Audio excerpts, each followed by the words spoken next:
Welcome to Critical Defiance, the podcast that dares to ask, wait, what exactly are we defying this week? Bobby Sox here, your resident digital freedom fighter, along with my co-host and partner in defiance, Niels.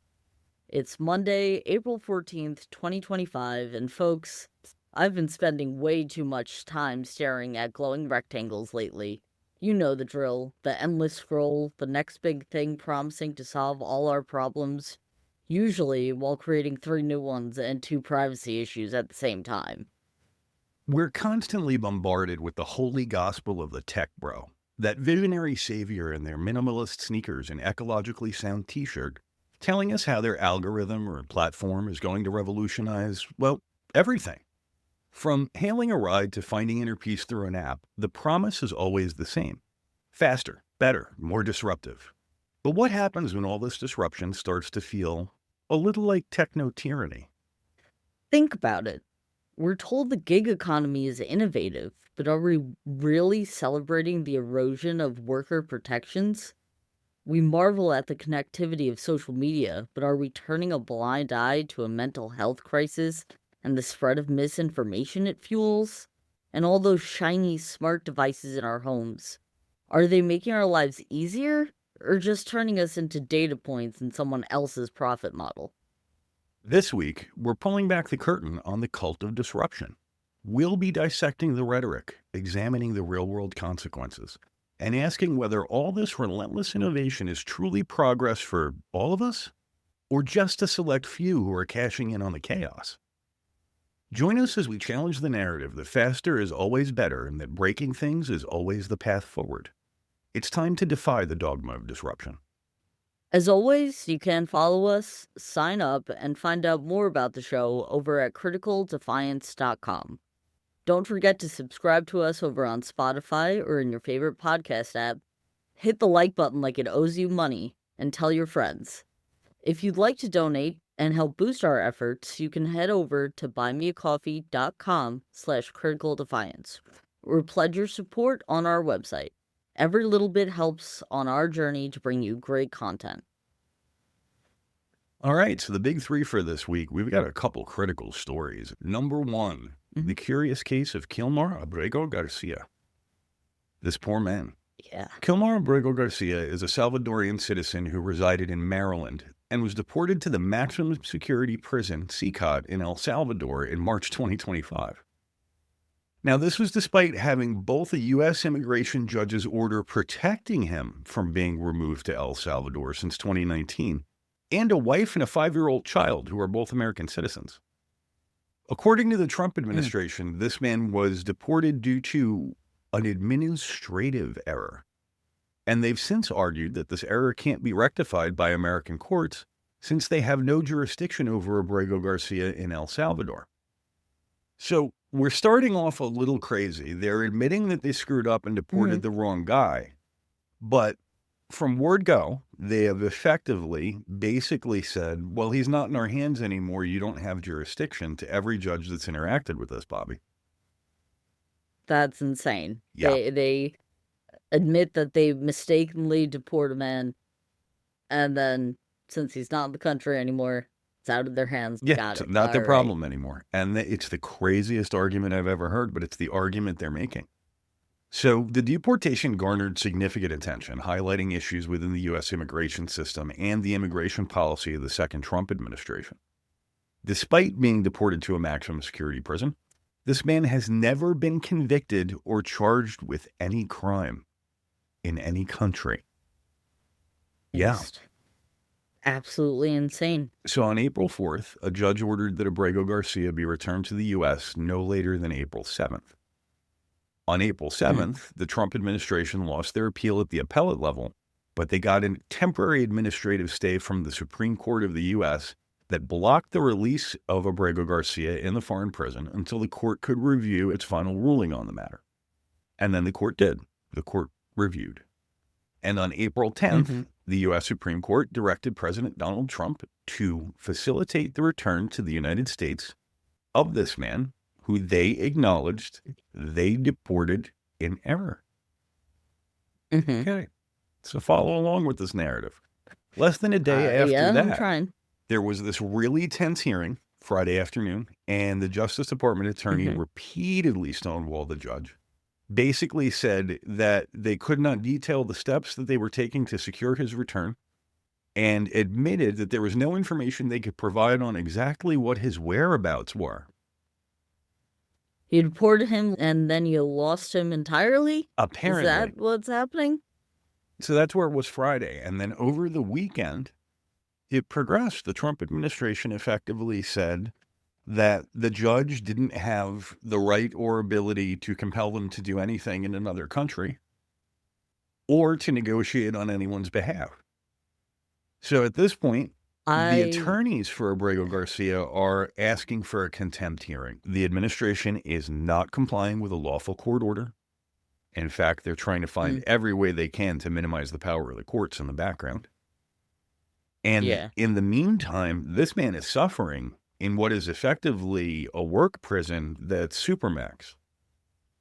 It sounds like the Trump administration doesn't want this man to be brought back because then he's going to talk about where he was. Yeah, that's exactly what it is. And what was done to him. That is exactly what it is. He's going to talk about what they did to him taking him out. He's going to talk about what this prison is like. He's going to talk about the process. He's going to talk about how people are treated. He's going to talk about the fact that it's a freaking work camp.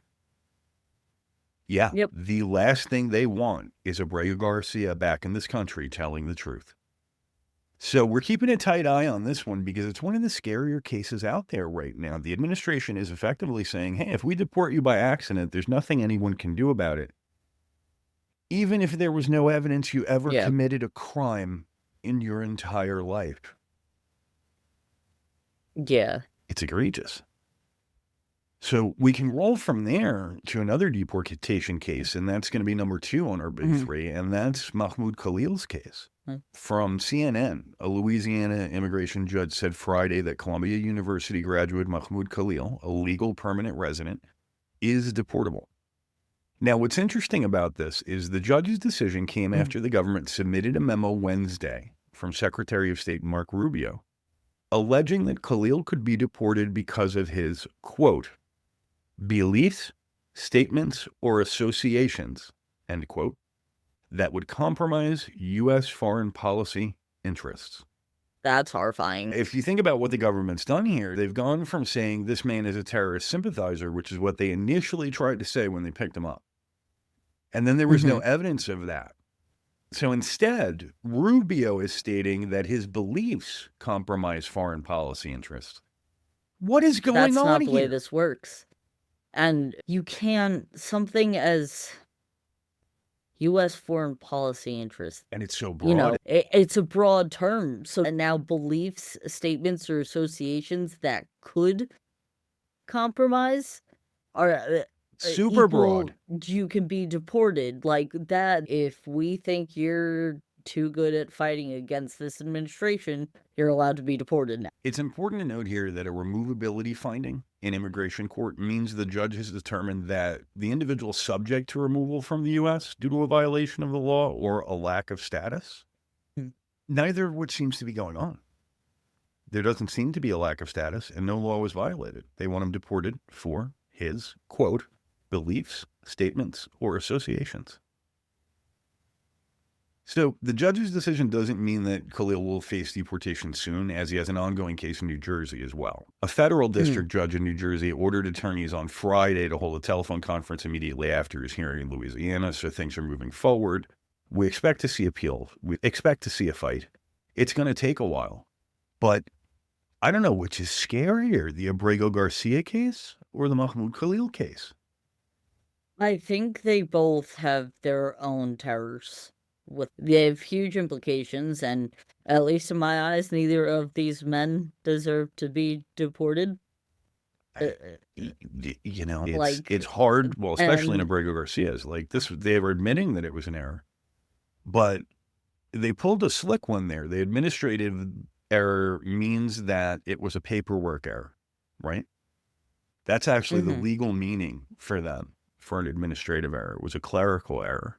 Which means that no particular party is responsible, which means that no one is required to remediate the situation. If they had admitted, say, an identification error or an error in his arrest, it would be incumbent on them to resolve the situation. So they've been playing Yeah, this but game from go. They went with administrative error, knowing that they were going to play the long game. And now they are testing the courts. Now they are testing the courts to see how far they can go and if they can get away with it. And this may be the one. This may be the one that we have to call the opening salvo in the constitutional crisis with the Trump regime. And then speaking of Trump and the Trump regime, did you see what happened in the markets last week? We did the tariff two-step tango again. What are we? Tariffs are on. Wax Tariffs on, are wax off. So Trump is facing I don't- accusations of market manipulation for this because he posted on Truth Social that it was a great time to buy a couple hours before he made a U-turn on this trade war that he said he was never going to back down on. The other thing that was interesting was when he said it was a good time to buy, he signed off DJT. He never uses his initials to sign off his tweets. DJT is the stock ticker for Truth Social. Oh. So how much more obvious does it have to become that our elected officials are manipulating the economy for the gain of themselves, the wealthy, and the wannabe oligarchs? Marjorie Taylor Greene bought on the dip and sold on the peak, as if she knew what was going on behind the scenes. So I think we need to know. I think we all need to know who the hell else knew, and just how many retirements, how many nest eggs, how many college funds were destroyed to make a select few people who are now in power wealthier. We need to know. This is bullshit, and it's just another level of bullshit. It is. Like, I don't even know anymore. It also feels like they are using the biggest, most flashy, controversial things that they could do with the word tariff in it, so then we're all paying attention to that, so then we're not really seeing what other things are going on behind the scenes. You know, this man's pockets are being logic lined. Comes out of a blender, I think. Because now we're standing in a situation where the Chinese tariffs are around 145%, right? Other global tariffs, for the most part, have been paused. But now Trump is putting in an exemption for laptops and cell phones because he knows if the prices of basic computing and communications go up, people are going to go nuts real fast. So that creates this back-assward situation where now if an American manufacturer brings parts in from China to build a computer, they have to pay 145% tariff on it. So tell me again, this is about bringing jobs back to America and how great our factories are. It's about lining pockets that are already bursting at the seams. Yeah, that's exactly what it is. Fun times with the news of this week. But those are the three biggies, and those are the three that we recommend you guys really keep your eyes on because they have huge meaning and huge implications for the future of this country, especially the Abrego Garcia case. If the government can just rip you off the street, deport you without due process, you know, that means proof and a hearing, and then say, oh, we screwed up, but we can't get him back because now he's in the hands of a crazy dictator in a work camp. Whoopsie. We have more than a problem. We are not America anymore. Yeah. Land of the what and the home of the who? Speaking of who we are, I know we had that set as our big three for this week, but I did also want to mention the SAVE Act, which we talked about in earlier episodes, about needing multiple forms of identification to be able to register to vote and how that would affect, you know, married women. So that's gone through the House. Yep. We're still waiting to hear what's going to happen with the Senate. Now is the time. Call your reps, because if you don't, your mom, your sister, your daughter, even your wife may not be able to vote if they have to re-register at any point. The point of this law is supposedly stopping non-citizens from voting. But let's be honest, non-citizens don't vote. It's not a real problem. There are more fraudulent votes from American citizens than non-citizens attempting to vote. End of discussion. So the premise of the law is bullshit. What it's about is disenfranchising millions and millions of people so that they can't vote, so that the current regime can more easily remain in power. What they're trying to do is cripple your ability to vote and cripple the opposition party, the Democratic Party, in such a Hmm. way that from the outside, it looks like our country has two parties and has elections. But realistically, we really have Yeah, one party that has a shot and one party that doesn't if we weigh the system the right way. And this is one of the ways they are trying to rebalance the system in their favor. Can't let it happen. If you do let it happen, yeah. 69 million women in America may not be able to register to vote without coming up with new documentation. Proof Bad, of but citizenship, specifically. proof of So yeah, there's your citizenship. passport. What is it, $145 to get a passport? So there's your poll tax, kids. If you're too poor, Yeah, you I no heard vote. it was. Yep. So Yeah. the So SAVE Act, watch out keep for an eye this on one. that one. And yeah, contact your reps. We will put links in the show notes. So yeah, Hmm. crazy news week. So big three with a little extra fourth that snuck in, but it was a worthy fourth.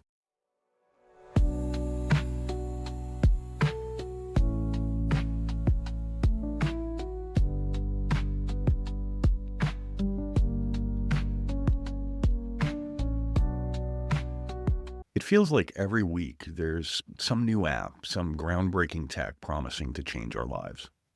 And often it does in fascinating ways. Yeah, usually by making me download yet another thing that wants all of my data and sends me endless notifications. But, beneath the shiny surface of innovation, I think there's a really important conversation to be had. Absolutely. We often hear this unquestioning praise for disruption. But what are the real world impacts of that disruption? Who are the winners and the losers in this constant cycle of change? Exactly. Are we so dazzled by the next big thing that we're not stopping to ask if it's actually making things better for most people? Or are we just streamlining the path to more inequality and, let's be honest, a whole lot of dystopian headaches? That's what we're digging into today. It takes a little digging. I'm sitting here settling in with my coffee and I'm thinking about, and I'm sure you are too, the disruptor, you know? And there are a few images that come to mind. Elon in his suit jacket and his cheesy ass t-shirts is one of them, that kind of shtick. But think of it, like the uniform, they have the hoodie and they all wear Chucks or like sneakers that were recycled from soda bottles in Guam. And they're Yeah, always using yeah. words like synergy and paradigm shift with their little crazy messianic zeal. It's like some It's weird kind tech of, hipster. it is. And it's kind of, in my 20s, I was kind of the prototype to one of these guys, which I don't like admitting. But wow, they have taken it to a level that is just, it's different. It's become a leading subculture, I think, this tech bro Mm. archetype, whether we're Yeah, talking it about definitely has. oligarchs or as some folks have called them, broligarchs, down to the guys that imitate them. They all share one thing. They share this underlying philosophy that basically boils down to move fast and break things. I gotta ask the obvious question, Bobby. Do we think this is a good thing, or do we think it's a good general approach? As a broad approach to everything, definitely not. In some situations, in some subcultures, or even jobs, sometimes you need a disruptor, and a disruptor can be important. It feels like these tech bros just want to destroy without a purpose. Some Like, of them do. Some of them have this thought that the best thing to do is throw a grenade in the room, pick up the pieces, and see what's useful, and ignore pre existing structures.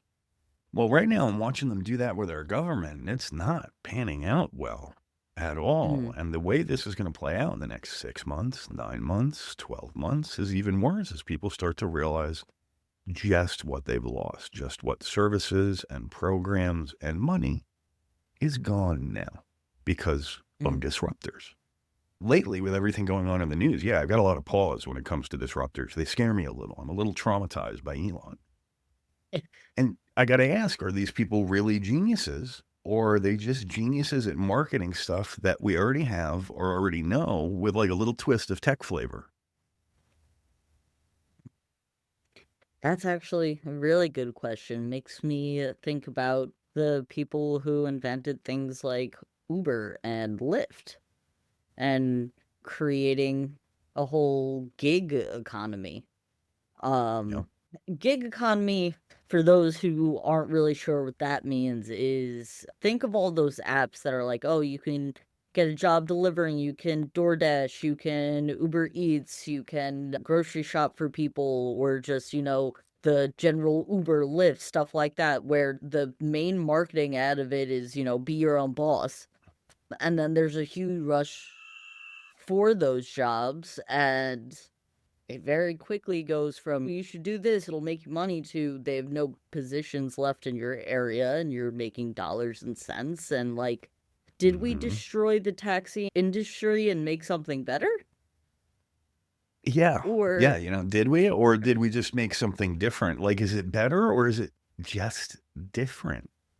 I think to your point, when it comes to gig workers, having tried it, there are some things about being a gig worker that you don't get that you would get from a normal job, like benefits, job security, and mm, regular hours that yeah, you can rely on. So there are some serious downsides. Do you have the option of working for yourself that way? Absolutely. Are there people who do a great job with it and make a mint? Yes, absolutely. But it is a job. It is working for yourself. hmm, And what I see in the gig economy is people don't realize that they are running their own business and that business is them. yeah. They treat it like a job. And if you treat it like a job, it's a job that comes with nothing. It's really rough. My question is, I guess, are we exploiting people to do cool things? Yeah.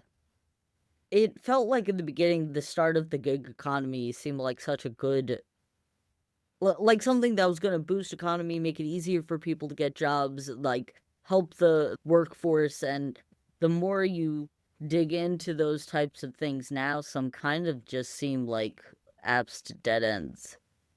In the beginning, it looked like they were going to fill in gaps in jobs and labor in the work market. But in Mhm. the end, no, it became this weird other thing that really is Yeah. neither a job nor not. And Yeah, people yeah, fight over positions, almost like fighting over resources, to try to be a yep. DoorDasher or an Uber driver. I feel Hmm. like it has exacerbated situations when it comes to employment. I think you're absolutely right. All of this comes out of, this is all tech driven, but all of this comes out of connective tech, tech where people learn Mm, about these products through word of mouth or through sharing, posting, liking. So effectively social media, right? mhm. So I think that's my question for you today, Bobby, is social media, like straight up, is this about connection or is this about controlling our views in the bubble we're in? Social media is one of those things that, especially because it's something that I tend to look at with a psychology lens, it's terrifying and fascinating. And where we are with it now, it seems like it was marketed to us, you know, at least when I was a kid and things like Facebook were first coming out, it was marketed to us as connection. But Yeah, way to the keep up with your more friends, your family. But as time went on and more things got updates, or there's new ads for this, or now you have to make sure everything you download, like, do you want it to send you notifications or not? Do you want it to take what you do in that app and have all your Share it with ads this in app. your Is other it app? Like, listening? And I think if we look at the progression of it, right, I think what they did was introduce social media a couple decades back. We had the beginnings of it. mm, And at the time when it was new, it was all about making it addictive. It was all about getting traffic. oh, It was yeah, all about getting you there and getting you to stay on there and getting you there as many times a day as possible. It's where we invented modern clickbait. And I think they took that. I think they profiled us and took all that information mhm, and said, okay, now we've got them hooked. Now we can control the narrative. mm. And a fun thing I want to talk about, well, maybe not fun, but fun fact when it comes to the addiction factor of social media. So there are some psychological studies behind colors and what colors can do to your brain. And Right. blue is a color that keeps your mind active, awake, engaged. If we look at some social media like Facebook, Twitter, Tumblr. Oh, Blue What Sky. color are those apps? They're all blue dominant. Yeah, I never yeah. noticed Or, that.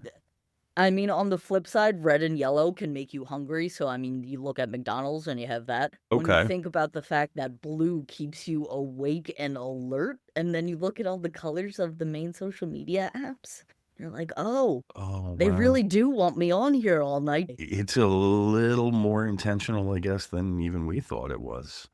Yeah, definitely. Yeah.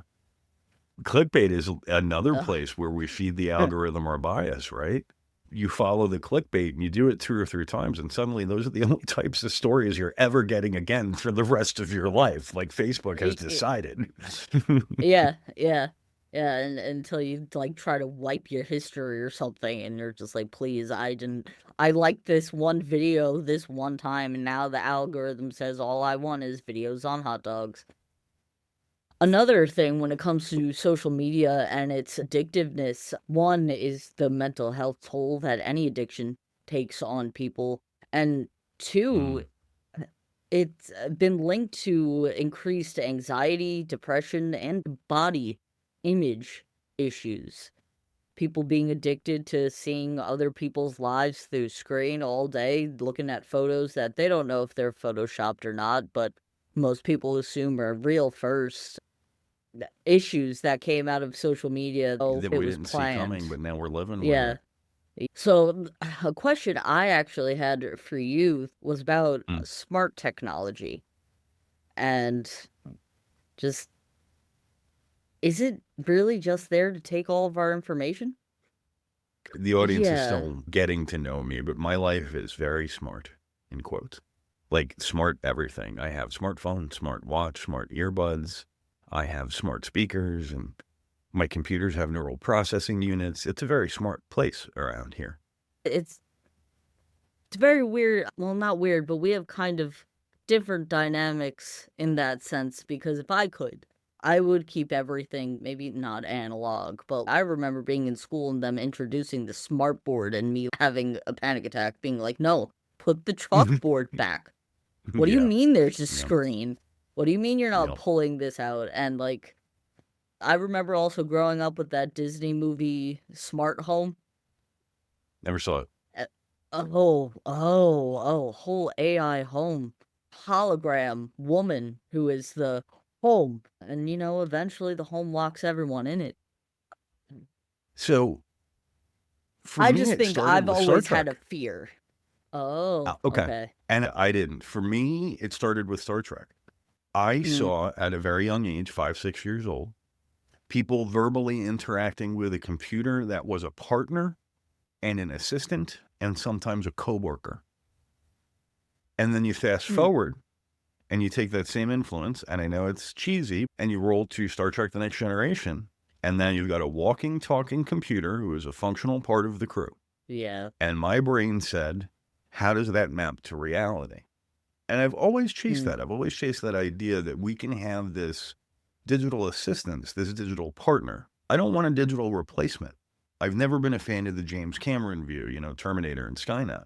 mm, I've always been a fan of how do we use these things as assistive technologies to make ourselves better, more efficient, more comfortable, more relaxed. How do we mm. use them to help disabled people? How do we use them to help people who are disadvantaged in some way? And that's all great, but that's not what the industry focused on. Let's be honest. Yeah, The industry no, focused on creating smart devices to collect data points.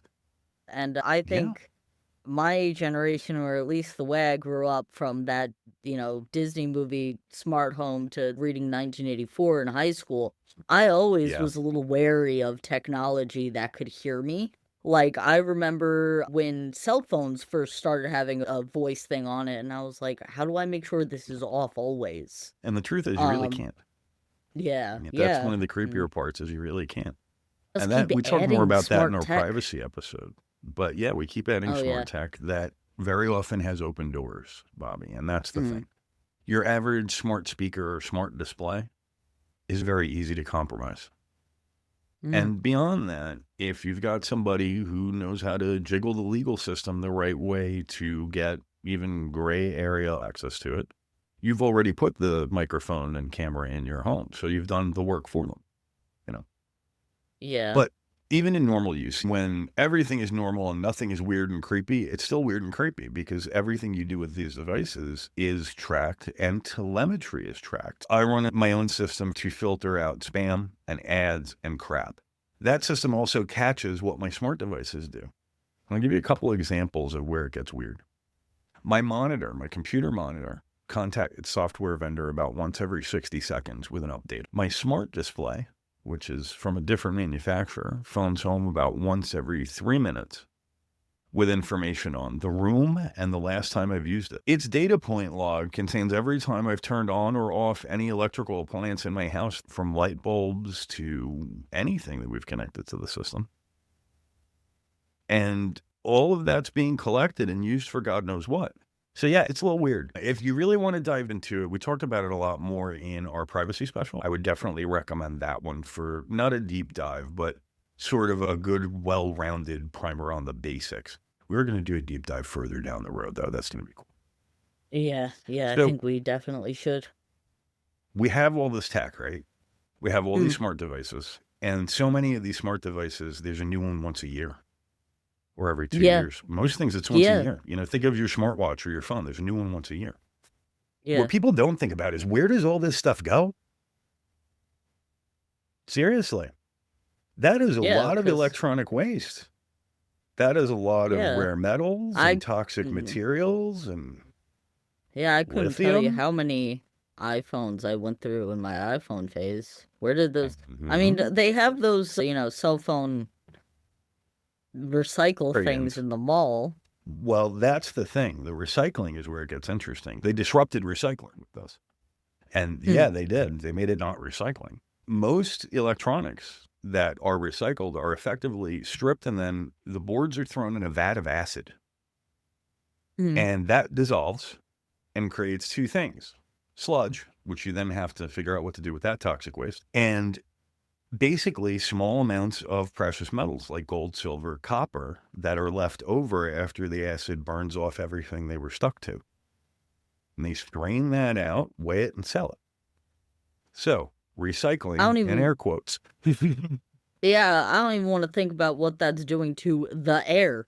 Or And wherever this they is dump also... that goo sludge. So when we're talking about that type of recycling for phones, like, that's what they were doing with old iPods and MP3 players and like that stuff too. It's pretty terrifying, the things that we do to the environment. But that's, there's a big output of the electronics industry on the world, and people don't think about it. Data centers. Think about the amount of energy consumed by data centers. Did you know that 3 Mile Island, the very infamous 3 Mile Island, has been brought back online at 50% capacity to support data centers? Jesus. That's how much power data centers use. And that necessity, by the way, was created by AI, because AI uses a lot of horsepower. So these data centers got bigger and hotter and harder to cool and power. So here we are moving forward, but at the expense of what? And now we've got a president who wants to burn coal to power this stuff, which, let's not even go there. I hear somebody say clean coal, and I just twitch, because there's no such fucking thing. Yeah. But here we are. Speaking of coal, we are seeing historical parallels with the Industrial Revolution, and how the Industrial Revolution had this race for the industry, and it really was a race to get to manufacturing mass production. It was a race to get to that level of labor and labor management. And it was probably the birth of the worst of what we've started to do to the world in terms of the environment, and coal and tar and shit in the air. Well, think about the Industrial Revolution. We started basically with coal, fueling most of the power for the Industrial Revolution. And what did we get for our efforts? We got smog. Your generation is not really used to smog like my generation was. I grew up in a world where in some cities, you got up and you looked out the window and you saw how gray-black the sky was and determined whether or not you'd be able to breathe okay that day. Yeah. Well, because of good environmental regulation, we haven't had that problem. But yeah, so, that was the age of smog. And we want to bring that back now? What the fuck? My asthma's already not happy when the pollen comes back. I don't think I'm gonna make it through smog. Right? And thanks to what we've done to the environment, you know that the pollen season is now longer, right? Yeah, I did hear about that. Yeah. Your North American pollen season, as of, I think it was 2009, is now 20 days longer than it used to be.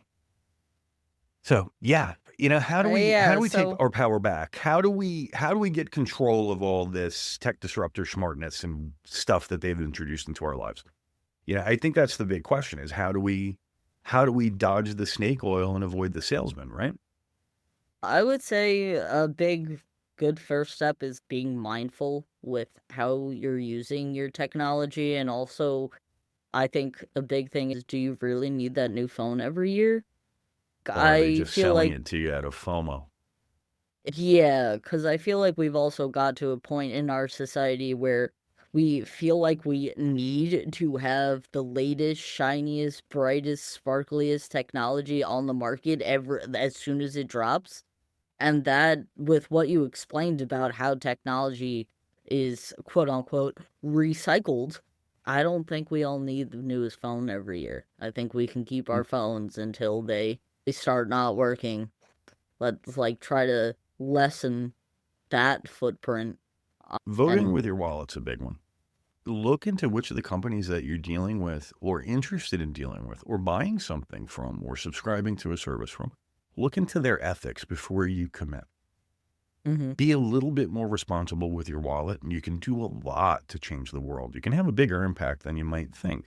Demand transparency. Don't deal with companies that are shady in aspect or in how they publish things like numbers, performance, reviews. You want clarity. You want your digital landscape to have clarity to it. You need to dodge those snake oil salesmen and the Yeah. synergistic perplexity that's going to fix the Firbits with the deliverable, scalable system wanker.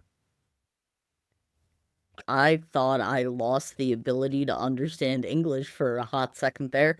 I think for me, another big thing when it comes to moving forward is what we try and foster on this podcast. Be critical. Don't be an asshole, but look for flaws in form and function when you're being sold the next big thing. So yeah, I think we went into Tech Bros this week because Tech Bros are popping up everywhere now. It's becoming a social archetype. We don't need more of these. We really don't. With the hats and the t-shirts and this. No. I liked them better when they still had fedoras and were pulling the whole milady crap. Right. Now we're here. So I think that's our big thoughts for the week.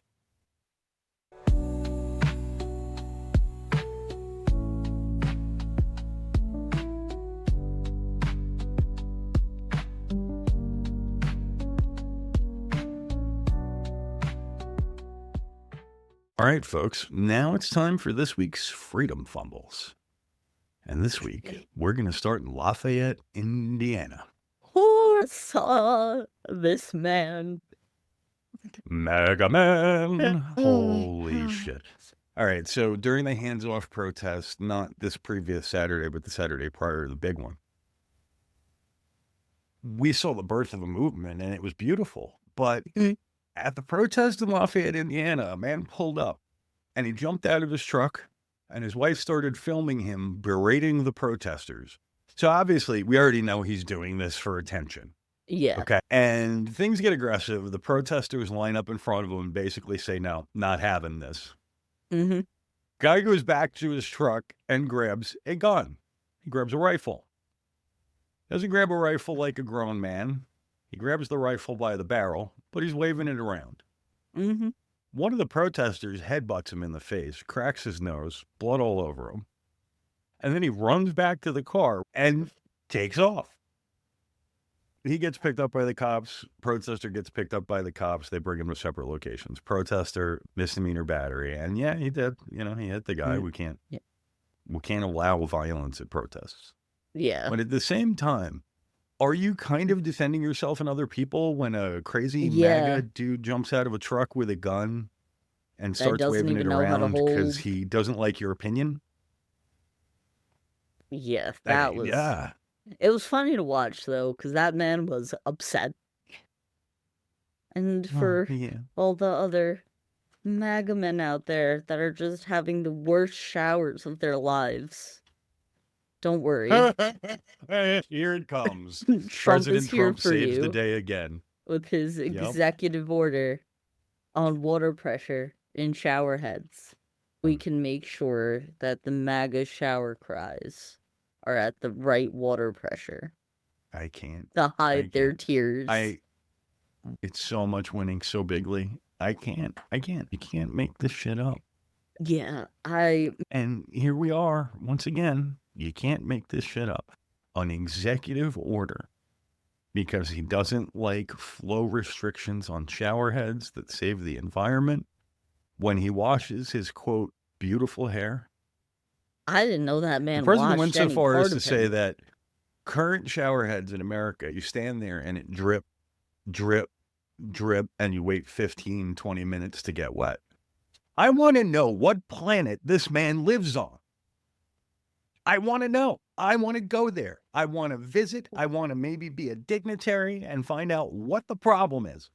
Maybe that comes out of his mouth. Maybe there's somebody out there with a job that all of us wish we had, which is going around and making Trump's life miserable in the weirdest way possible. Right, throughout like his turning down day. the water pressure before he gets to the Yeah. hotel. Yeah, so I that would he do can... that job. Right, I would do that. So that he comes out... If you're out there and you want to pay me. But, you know, we mentioned the protest. We mentioned our friend in Lafayette at the initial big hands-off protest. And, Yeah. you know, that's one of our first big wins of the Yeah. week is the hands-off protests. Because these guys, I think we're witnessing the birth of a movement. Yeah. It was 1,200 locations across all 50 states. And it was organized by more than 150 groups, civil rights organizations, labor organizations, LGBTQ, veterans, election activists, you name it. Yeah. So there was no single target for the administration to go after in terms of saying, oh, these are paid protests by. By who? And it's kind of the future of the game, distributed planning. Yeah. So kudos, bravo. And to top that all off, they had 500,000 RSVPs as of the Friday night before, and it looks like more than twice as many people showed up. That's great. Keep doing. Do not stop. That is just amazing. We have good gay news. Nice. Last week in Orange County, California, Councilman Mike Munzing tried to ban all flags except the American flag, specifically targeting the gay pride and trans pride flags. And this backfired spectacularly after hours of public outcry, and he tore up his own proposal as the council unanimously voted it down. So take that, MAGA Mike. Talk about freedom of speech in a country like this one, and then try and say you can only fly one flag. Absolutely not. Going to go over well, buddy. Absolutely not. So, we had some cool big wins. Yeah. Sometimes I do get overwhelmed with the amount of flags us queers keep making. Oh that I'm one of them. No, even as one of them. Just my people. Stop with the flags. How many do we have now? We have a lot. Anyway. All right, they are important. And now we get to keep them. We've become the flag brigade.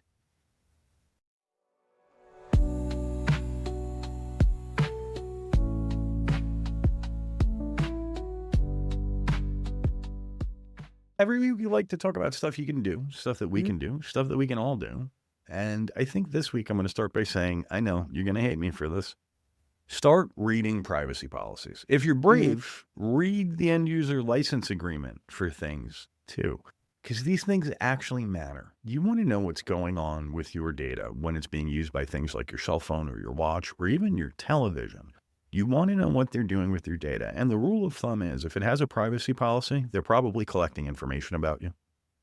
So get a sense of how your data is collected and used, and get a sense of if it's being sold or shared. That's a biggie.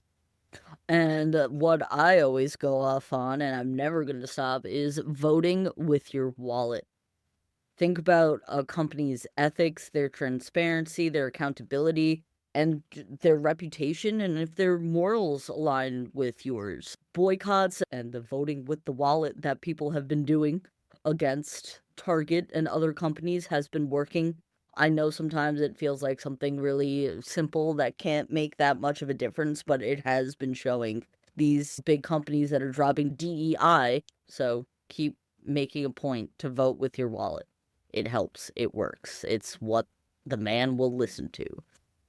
I think to close out, start thinking about joining a protest. I think it's time.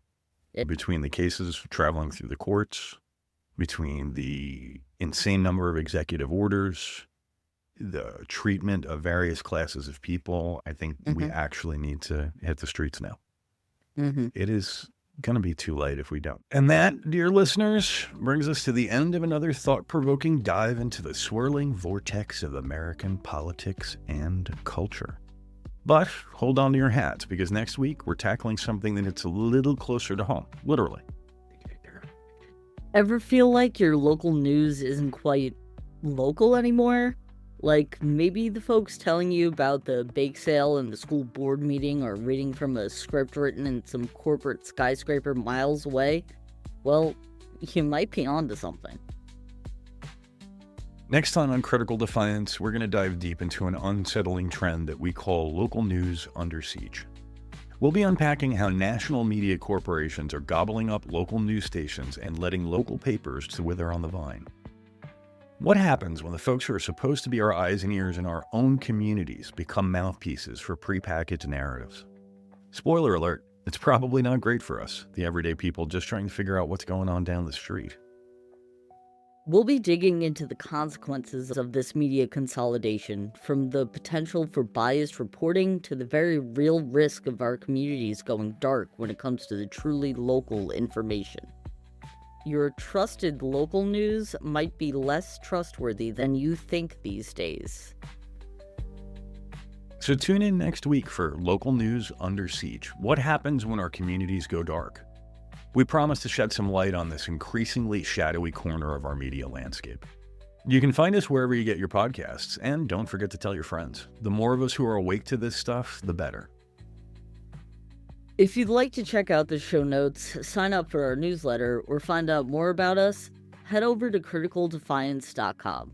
Don't forget to add us on Spotify or your favorite podcast app, hit the like button wherever you can, and follow us on social media.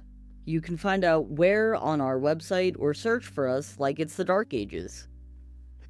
We're thanking you in advance because it's really important to get our subscriber numbers up, and though we have a lot of listeners, we haven't gotten you all to hit the button yet. So go hit those buttons. Yeah, and remember folks, just because it's new and fancy doesn't automatically make it good for you or society. Keep asking the tough questions. Don't just blindly accept the hype of every new innovation. Your critical thinking is your best defense against the tyranny of trendy tech. We want to hear what you think too. What are some examples of disruption that have left you scratching your head? Head over to the comment section for this episode on our site, criticaldefiance.com, and join the conversation. And if some tech bro tries to sell you an NFT that will revolutionize your cat photos or a smart pillow that monitors your dreams, maybe just politely decline. Or run, for freedom. Until next time, stay curious, stay critical, and stay defiant.